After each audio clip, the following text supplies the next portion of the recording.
The wind howled across the dry plains of Kalos 9. Dust rolled like waves over cracked ground. The sun hung low, red and tired, casting long shadows over rusted ruins from a time no one remembered. Eli Rourke adjusted his goggles and pulled his coat tighter. He was alone today, far from the nearest outpost, scanning for salvageable tech among the bones of dead machines. His scanner beeped now and then, but nothing worth stopping for, until he heard it. A sound. Not the usual creak of metal or groan of shifting stone. This was different. Weak. Painful. He followed the sound, boots crunching over broken rock and ash. Behind a half-buried transport pod, something moved. At first, Eli thought it was a dog, or what passed for one out here. But as he got closer, he realized this wasn't any animal he'd ever seen. It lay curled in the dirt, breathing shallow. Sleek, dark skin covered in faint iridescent scales that shimmered even in the dim light. Its body was lean and strong, but weak now. One leg looked injured. Its ears, long and pointed, twitched at his approach, and its eyes, they were wide, deep, and filled with pain, but also awareness, intelligence. Eli dropped to one knee. "Hey, there," he said softly. "You're not looking too good." The creature blinked slowly. It didn't growl, didn't try to run, just watched him. He reached out carefully. The beast flinched but didn't pull away. Eli touched its side. Warm. Too warm. Fever. "You've been left behind," he whispered. He had no idea why someone would leave such a beautiful creature to die, but he couldn't just walk away. With some effort, Eli lifted the creature into his arms. It was heavier than it looked, but he managed. He carried it back to his rover, gently placing it inside. He grabbed a thermal blanket from his pack and wrapped it around the beast. Back at his small base near the edge of the wasteland, Eli set up a space for the creature. He cleaned its wounds, gave it water mixed with nutrients, and kept watch through the night. It slept most of the time, but once, in the middle of the night, it opened its eyes again, looked right at him. "Thank you," it whispered. Not in words, but in thoughts, like a voice in his mind. Eli froze, then smiled. "No problem," he said. "Let's get you better." Over the next few weeks, the creature grew stronger. Fast. Within days, it could walk. Within weeks, it was nearly the size of a large horse. Eli named it Soren, after a word he once heard in an old song, meaning light in the dark. Soren wasn't like any pet. It learned quickly, watched everything, mimicked sounds. When Eli spoke, Soren listened. When Eli laughed, Soren tilted, its head like it was trying to understand. It also had strange abilities. One day, Eli dropped a tool and watched it float mid-air before landing gently in his hand. Another time, a wounded bird flew into their camp. Soren leaned close to it, eyes glowing faintly, and the bird healed. "What are you?" Eli asked more than once. But Soren only responded with soft chirps, purrs, and the occasional thought-sent message, safe, happy. Life settled into a rhythm. Eli continued his work. Soren followed him like a shadow. They scavenged, repaired old machines, and sometimes traded with passing travelers. People started to notice. "Where'd you find that thing?" one trader asked. "Is it dangerous?" Another wanted to know. Eli always shrugged. "Found it in the wastes, hurt, alone." Most people left it at that, but others stayed curious. Some even offered money. "I'm not selling," Eli said every time, because by then he knew this wasn't just a beast, it was a friend, maybe even more. Then came the message. A signal burst through Eli's comm system. Loud, official, unwelcome. "Attention, Eli Rourke. You are in possession of stolen property belonging to the Vathari Empire. Surrender the alien life form known as Soren immediately." Eli stared at the screen. His heart pounded. Surrender? What did they mean? Stolen. He turned to Soren, who stood nearby, watching him with those deep, knowing eyes. And for the first time since he found the creature in the dust, Eli felt afraid. Because maybe, just maybe, he hadn't found Soren. Maybe Soren had been waiting for him, and now someone powerful wanted it back. Life on Kalos 9 wasn't easy, but for Eli and Soren, it was good. The days followed a quiet rhythm. Eli worked with old machines, fixing them or selling parts to passing traders, while Soren watched, learned, and grow he did. In just a few weeks, Soren had doubled in size. His once delicate frame now rippled with muscle. His scales gleamed like polished stone, shifting color when he moved. His long tail could knock over a crate with ease, and his paws left deep marks in the sand. But more than his body changed, his mind did too. He started mimicking sounds from the base, the hum of the lights, the beeping of the scanner, even Eli's voice. One morning as Eli made breakfast, he heard a soft, clear whisper in his head. More food? Eli nearly dropped the pan. He turned to see Soren sitting nearby, eyes wide and hopeful. You talked? Eli asked slowly. Soren tilted his head. Talk, Eli laughed. Yeah, you talked. From that day on, Soren began speaking more, not out loud, but through thoughts that gently pressed into Eli's mind. It was like hearing someone think right next to you. At first it was simple things. Hungry, outside, good. But soon came longer messages. Why sky red? What is music? You are kind. It was strange, having a giant alien beast call him kind. But it also felt nice. Still, not everything was easy. Soren had moments of confusion. Sometimes when the wind blew hard or a ship flew overhead, he would grow tense and low to the ground, ears flat, eyes scanning the horizon like something might come down from the sky. Eli didn't understand why at first, but then he noticed other things, how Soren reacted to certain sounds, how he seemed drawn to old tech, especially ones that glowed or pulsed with energy. One day, while scavenging near an old Vathari outpost, Eli found a broken device. It looked like a collar, but much too large for any animal he knew. When he picked it up, Soren let out a low rumbling growl and backed away. No, not again. Eli dropped the collar instantly. What happened to you, buddy? He whispered. Soren didn't answer. He only curled up and closed his eyes. That night, Eli couldn't sleep. He kept thinking about the message they'd received weeks ago, the one from the Vathari Empire. You are in possession of stolen property. Stolen? Was Soren really taken from someone? And if so, who? The rumors started soon after. Travelers passing through the outer zones began asking questions. Some wanted to see Soren, others offered money. A few gave Eli nervous looks and left quickly. Then came the drone. A small silver orb hovered outside Eli's base one morning. It clicked and spun, scanning everything. Eli chased it off with a broom, but not before it sent a signal. That night, the comm screen lit up again. This time, there were visuals. A woman in a dark uniform stared at him from the screen. Her face was sharp, her voice colder. Mr. Rourke, this is your final warning. The creature known as Soren is the personal bonded companion of the Vathari Empress. Return it immediately or we will take action. Eli's stomach dropped. Bonded companion, Empress. He looked over at Soren, who sat quietly, watching the screen with sad eyes. She is gone, Soren said softly in Eli's mind. They took her. I was left. Eli swallowed hard.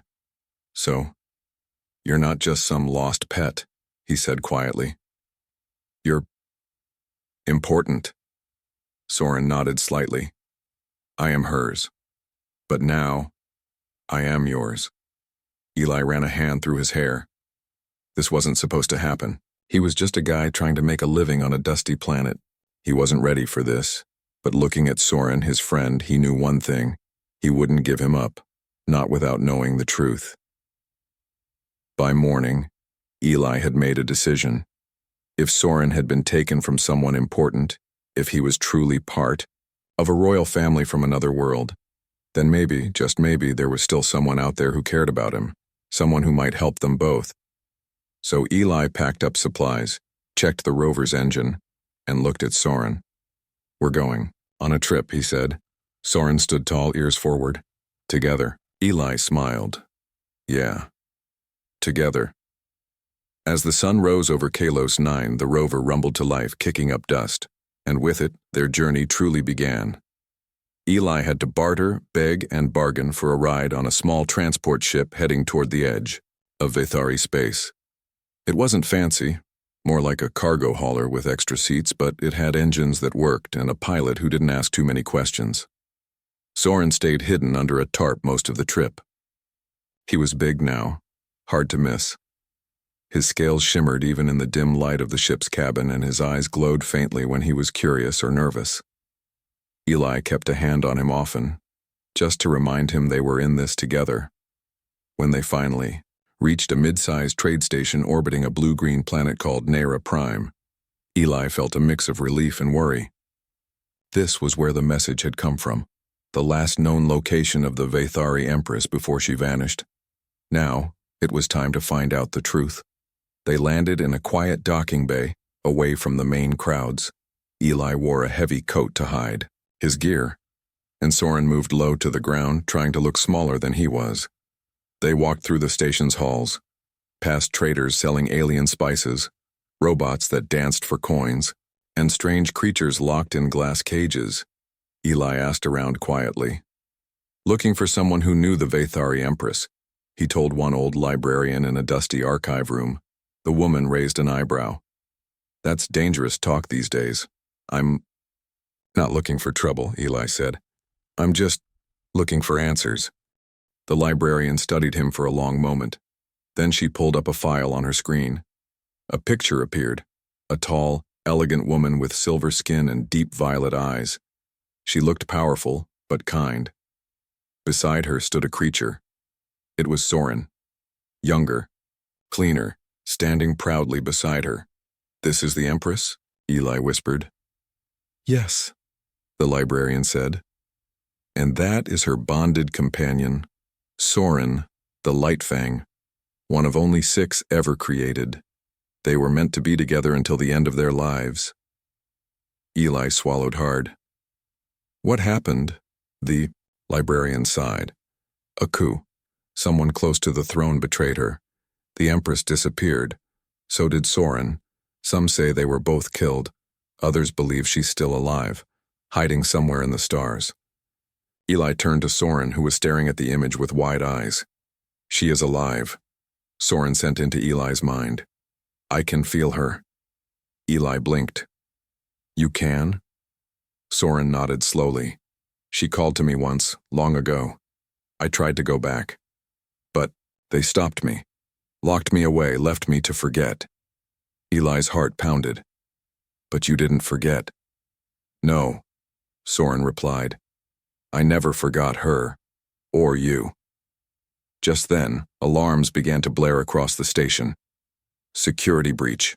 Unknown. Life form detected. Lock down all exits. Eli cursed under his breath. We've been found, he muttered. Soren growled low in his throat. His fur bristled and his eyes lit up with energy.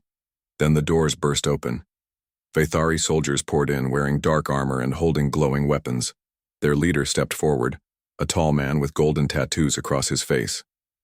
You are in possession of stolen royal property, he said coldly. Step aside, human, and surrender the beast. Eli stepped in front of Soren. He's not a beast. He's not stolen. And he's not going anywhere with you. The soldier narrowed, his eyes. You don't understand what you're dealing with. No, Eli said firmly. You don't. Before anyone could react, Soren let out a deep, resonant sound. Not a growl, not a roar, but something more. A call. And then the lights flickered. Everyone froze. The screens around them glitched. Doors sealed shut. The gravity field shifted, slightly making people stagger. Soren's body pulsed with soft light. I am not just a pet, he said, his voice echoing in everyone's minds. I am a bond beast of the Lightfang line. I serve the Empress, not you. The soldiers backed up slightly. Even the leader seemed shaken. Eli took a deep breath. If you really want to take him, you'll have to fight us both. Silence filled the room. Then the soldier lowered his weapon slightly. "There may be another way," he said carefully. Eli frowned. "What do you mean?" The soldier looked at Soren, then back at Eli. "There is a test. Only the true bonded companion of the Empress can pass it. If he survives, we will know the truth." Eli glanced at Soren, who gave a slow nod. "Let them test me," Soren said, "but I will not leave Eli behind." The soldier hesitated. Then, after a long pause, he nodded. "Very well." As they led them away, Eli kept his head high. Whatever test they had, whatever danger lay ahead, he would face it, because Soren wasn't just some lost alien anymore. He was a prince of the stars, and Eli, he was the human who had raised him. The test began inside a chamber deep within the Veithari station. It was circular, with glowing lines running along the floor and walls like veins of light. Strange symbols floated in the air, shifting and changing as if alive. Soren stepped forward, his iridescent scales shimmering under the soft blue glow. Eli stayed close behind him, hands clenched but calm. The Veithari soldier who had led them here, Commander Viel, stood at the edge of the room, watching closely. "This is the trial of the bond," he said. "Only one truly linked to the Empress can complete it." Eli frowned. "What kind of trial?" Viel didn't answer. Instead, he raised his hand. The chamber responded instantly. A pulse of energy shot through the floor. Symbols lit up in bright colors, and then, from the center of the room, something began to rise. It was a pod, round, smooth, and made of some unknown material that looked both metal and organic. As it opened with a soft hiss, a warm light spilled out. Inside was a seed. Not just any seed. It pulsed gently like it was breathing. Soren's eyes widened. He stepped closer, ears twitching. This is familiar." Eli looked at him. "You've seen it before?" "In dreams," Soren sent into Eli's mind. "From her, from the Empress." Commander Vale spoke again. "This is a Zeleri bloom seed, a gift from the old world. Only a true bond beast can awaken it, and only with their bonded partner by their side." Eli blinked. "Partner?" Soren turned to look at him. His golden eyes were full of meaning. "You are my bond now. You must help me." Eli swallowed hard. "Okay, let's do this." He stepped beside Soren. Together, they reached out toward the seed. As soon as their paws and hands touched it, the chamber came alive. Light exploded outward in waves. The walls shifted, showing images, memories, of places far away, forests growing overnight, oceans filling with life, planets waking from long silence, and then came the voice. Soft, gentle, familiar. "Soren." Eli gasped. It wasn't spoken, aloud. It was felt, like a breeze in the mind. Soren trembled. "My Empress." The seed pulsed faster now, glowing brighter. Then, with a final burst of warmth, it split open. A small green shoot pushed its way out, and then another, and another. Within seconds, vines were spreading across the floor, wrapping around the chamber in glowing spirals. Flowers bloomed where there had been only stone, air filled with the scent of rain and earth. The soldiers took steps back, stunned. Commander Viel stared at the scene in disbelief. "The Bloom Protocol," he whispered. "It has awakened." Eli looked around in awe. "What does that mean?" Viel turned to him slowly. "It means what we feared is true. The Empress is still alive, and Soren has found a new bond. With you." Silence filled the room. Then the lights above flickered once more. An alarm blared. "Incoming enemy fleet. Identification. Regent's forces." Val's face darkened. "They know what happened. They're coming to stop us." Eli looked at Soren.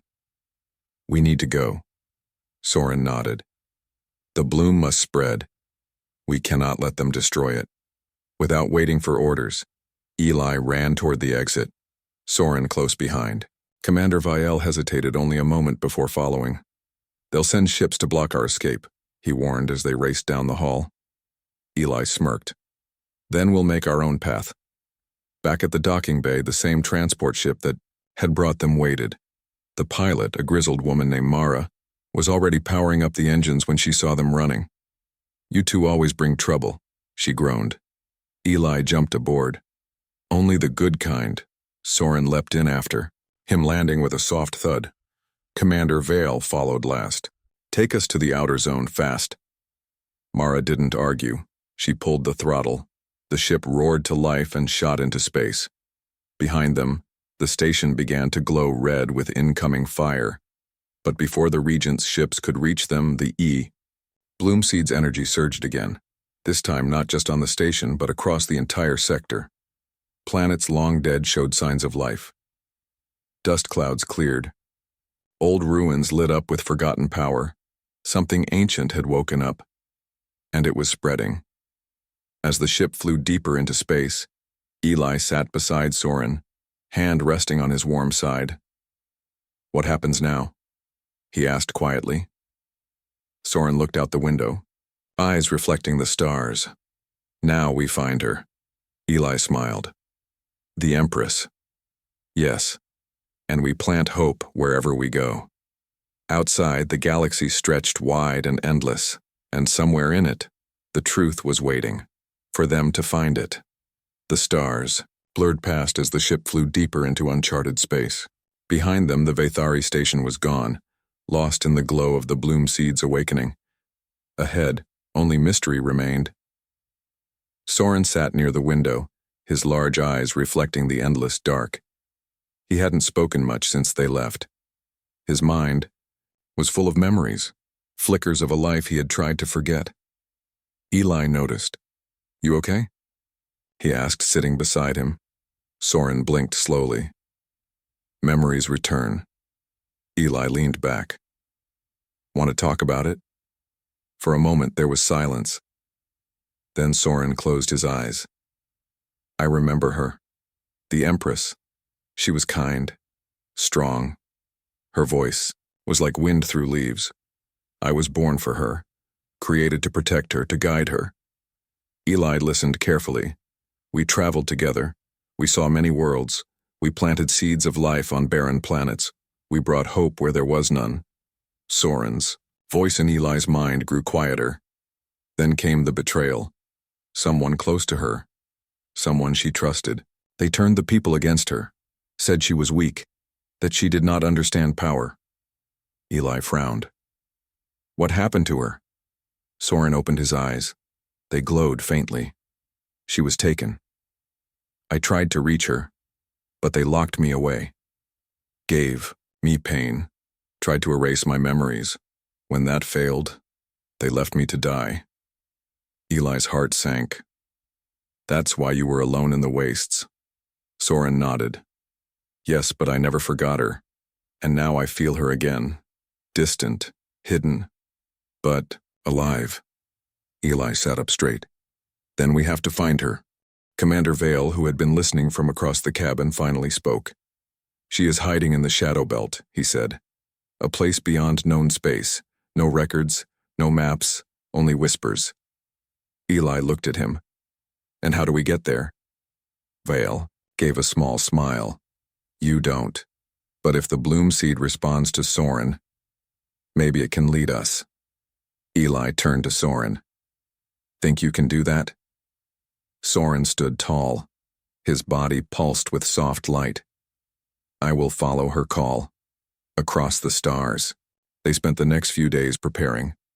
Mara, the pilot, upgraded the ship's sensors to track energy patterns similar to the Bloomseed. Commander Vael accessed old files hidden in Vathari archives, records of secret routes and forgotten systems. Meanwhile, Eli worked with Soren to understand the seed's power. It wasn't just a plant. It was a key. When placed near certain coordinates, it reacted, glowing brighter or dimmer depending on their direction. It was like a compass, but one powered by memory and magic. On the 4th day they found it, a signal, faint, far away, but real. "That's it," Mara said, pointing at the screen. Something out there is calling to your little garden friend. Eli looked at Soren. Do you feel it? Soren's ears twitched forward. His eyes lit up. Yes. She is close. They set course. As they moved deeper into space, the stars grew, fewer. Light faded. Time seemed to slow. Then, without warning, the ship dropped out of hyperspace. Before them floated a planet unlike any they had seen. It was cloaked in shadow, surrounded by floating debris and strange glowing clouds. No lights shone from its surface. No ships hovered above. Just silence. Mara frowned. This place gives me the creeps. Eli swallowed. Let's land. They touched down in a quiet valley, surrounded by tall, twisted trees that looked dead but pulsed with a faint green glow. Soren stepped off the ramp first. He froze. His body tensed, his tail lifted high. Then softly he whispered, "Home." Eli joined him. "This is where she is?" Soren nodded. "She waits inside the hollow spire." Mara crossed her arms. "Well, let's not keep her waiting." They followed Soren through the forest. Every step felt heavier, like the air itself was watching them. At last they reached it, a massive tower carved from black stone, rising into the sky like a broken tooth. Its surface shimmered like it wasn't quite real. Soren growled low in his throat. They sealed her in. Eli stepped forward. "Then we break the seal." But before they could move, a voice echoed through the trees. Cold, cruel. "You should not have come." From the shadows stepped figures in dark armor. Regent's soldiers. Their leader stepped forward, a woman with sharp eyes and a glowing staff. "You cannot save her," she said. "The Empress is finished, and now, so are you." Eli took a deep breath. He looked at Soren. Soren looked at the tower. And then together, they stepped forward. Because this wasn't just about finding the Empress anymore. It was about bringing her home. The air crackled with energy as Eli and Soren stood face to face with the Regent's soldiers. The forest around them was silent, as if even the trees were holding their breath. The leader of the soldiers, a tall woman in dark armor, raised her staff. A pulse of red light shot from its tip, sending a shockwave through the ground. "Step back," she ordered coldly, "or be destroyed." Eli didn't move. Soren growled low in his throat. His body shimmered faintly, scales glowing with rising power. "She is inside," he sent into Eli's mind. "I can feel her pain." Eli clenched his fists. "We're not leaving without her." From behind them, Mara and Commander Viel stepped forward, weapons raised. "This doesn't have to end in blood," Viel said, voice calm but firm. The soldier laughed. "You think we fear you? You are outnumbered, outgunned." Mara smirked. "Yeah, well, and we've got something you don't." She nodded toward Soren. With a deep, resonant sound, Soren leapt into action. He moved faster than the eye could follow, a blur of muscle and light. He slammed into two soldiers, knocking them down before they could react. Chaos erupted. Laser fire streaked through the air. Viel returned fire, covering Eli as he ducked behind a tree. Mara tossed him a small device. "EMP grenade," she shouted. "Use it near that staff." Eli caught it and looked at Soren, who was dodging blasts and weaving between enemies like a shadow. "Distract them," Eli sent. "Yes," Soren replied. He roared, not just a sound, but a wave of force that knocked several soldiers off their feet. The trees around them shivered. Flowers bloomed where there had been only dust moments ago. Eli took his chance. He sprinted forward, dodging fire, and hurled the EMP grenade straight at the leader's staff. It hit with a flash. The staff sparked and sputtered. Its glow faded. "No!" the leader screamed. Eli didn't stop. He grabbed Soren's side and pulled him back. "Now!" he shouted. Soren reared up, his body pulsing with green and gold light. From the ground beneath them, vines burst forth. Alive, twisting, wrapping around the soldiers' legs and pulling them down. The bloom seed was reacting to Soren's power, spreading life and disrupting the enemy's tech. One by one, the soldiers fell or fled. Only the leader remained. She glared at Eli, then at Soren. "You don't understand what you're meddling with," she spat. Eli stepped forward. "Try me." Her eyes flickered with something. Fear. The Empress. She wanted peace. She wanted to share power with others. But that made her weak. We needed strength. Order. Eli shook his head. "You mean control," she snarled. "You think she'll win this war? The galaxy will never accept a ruler who believes in mercy." Eli looked at Soren. "So show them what mercy looks like." Inside the hollow spire, the battle had only just begun. The tower pulsed with dark energy. Soren pressed his paw against. The stone door and the symbols on it began to glow. "This seal was made to keep us out," he said. "But I am bonded to her. And now, so is Eli." Eli placed his hand beside Soren's. Together they pushed. The door cracked open with a deep groan. Light poured out.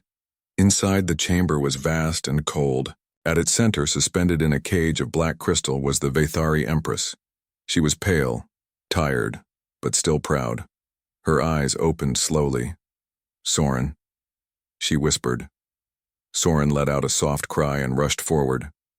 "My Empress, I have found you." Eli followed, heart pounding. The Empress looked at him. "You brought him back." Eli smiled. "He brought me back too." Then the walls trembled. A figure stepped from the shadows, tall, cloaked in darkness, eyes burning with cold fire. "The Regent. You cannot break this prison," he said. "She has no right to rule." The Empress lifted her chin. "I rule because I serve my people, not because I fear them." The Regent raised his hands. Energy surged around him. "I will end you both." Before he could strike, Soren roared again. But this time the bloom seed reacted fully. Vines exploded from the floor. Trees grew overnight. Light filled the chamber, and the crystal prison shattered. The Empress dropped gently to the ground, landing on her feet. She turned to the Regent. "I gave you trust," she said, "and you stole everything." He lunged at her. Soren met him mid-air. They crashed to the ground in a tangle of claws and energy. Eli rushed to the Empress. "Can you fight?" he asked. She smiled softly. "I have been waiting for this moment." With a wave of her hand, she called upon ancient Vethari power. The room lit up with golden light. The Regent screamed as the bloom energy surrounded him and sealed him within a new prison of living stone. It was over. Outside, the last of the Regent's forces surrendered. Commander Vielle approached the Empress. "My Empress," he said, bowing deeply. "You have returned." She smiled. "And I bring allies." Eli looked at Soren, who sat proudly beside him. "You fought well," Soren sent. Eli grinned. "We make a good team." The Empress stepped forward. "You did more than save me. You reminded the galaxy what true strength looks like." Eli scratched the back of his head. "I was mostly just trying not to get blown up." Everyone laughed. As the stars above began to shine brighter, hope returned to the Vethari Empire, and at the heart of it all stood a human and his alien beast. Friends, heroes, family. The stars above the Vethari capital shimmered like diamonds scattered across velvet. Lights danced across towers that reached toward the sky, and the city hummed with life and hope. Peace had returned, thanks to a human, an alien beast, and the Empress who never gave up. In the heart of the palace stood a great garden, once dry and forgotten, now blooming with colors never seen before. Trees with glowing leaves stretched high, their roots curling through marble paths. Flowers sang softly in the wind, and at the center stood something new. A statue. It showed two figures, one tall and elegant, wearing royal robes, the other shorter, dressed in simple clothes, standing beside a large, beautiful creature. Eli Rourke stared at it with a sheepish grin. I still think it's weird, he said. Soren nudged him gently, his golden eyes full of amusement. You are a hero, Eli laughed. I was just trying to help. The Empress stepped forward, her silver skin glowing softly in the sunlight. She looked at the statue, then at Eli. You did more than help, she said kindly. You reminded us what it means to care, to protect, to believe in others, even when they are different. Soren lowered his head in respect. He is my bond now, the Empress smiled, and I am grateful for that. Back on Kalos 9, the world had changed. News of Eli and Soren's journey spread across the galaxy. Humans, once seen as ordinary or unimportant, were now known for something special. Compassion, courage, hope. On every corner of space, people told the story of the farmer who found a lost beast, stood up to an empire, and helped bring back a queen. Children grew up dreaming not of war but of kindness, not of conquest but of connection. And on Kalos 9 itself, something amazing began. Life. Where there had been dust and silence, green things now grew. Small gardens popped up near old outposts. Birds returned. Even wild animals came back from hiding, because the bloom seed had taken root, and it wasn't alone. Back at the palace, Eli stood on a balcony overlooking the city. He wore simple clothes, refusing any fancy titles or uniforms. He didn't want riches or power, just peace. Soren sat beside him, tail swaying lazily. You are thinking again, Eli chuckled. Yeah, just wondering. What happens next? Soren tilted his head. We keep growing. Eli raised an eyebrow. That sounded deep. Soren purred. It was meant to. The Empress joined them, holding a small crystal orb in her hand. Inside it, a tiny plant glowed with soft light. This, she said, is a gift. A piece of the bloom seed's power. It will grow wherever you plant it. Eli took it carefully. For what? For your home, she said. For your future. He looked down at the glowing seed. Then he smiled. Weeks later, Eli and Soren stood on the edge of Kalos 9, looking over a vast stretch of land once barren and dead. Now, it was alive. With the help of the bloom seed, forests rose from dust. Rivers flowed where there had been none. Creatures returned to the hills, and at the center of it all stood something new, a sanctuary, made not just for humans, but for all beings, lost, abandoned, or in need of a second chance. Inside its walls, healers worked side by side with scientists. Farmers taught children how to grow food. Animals lived in peace, and every morning Eli walked among them smiling. Soren walked beside him, proud and strong. Sometimes ships landed nearby, travelers from distant worlds. Some brought gifts, others brought stories, but all left with something important. Hope. One night, under a sky full of stars, Eli sat beside a fire, watching the flames dance. Soren lay beside him, eyes half closed. Do you miss the palace? Soren asked. Eli shook his head. No. This is where I belong. Soren let out a low purr. Me too. They watched the stars for a long time. Above them, the galaxy spun quietly, filled with unknown worlds, unseen dangers, and endless possibilities. But, for now, everything was good. Because in the end, it wasn't weapons or power that changed the universe. It was a seed, a beast, and a human who believed in both.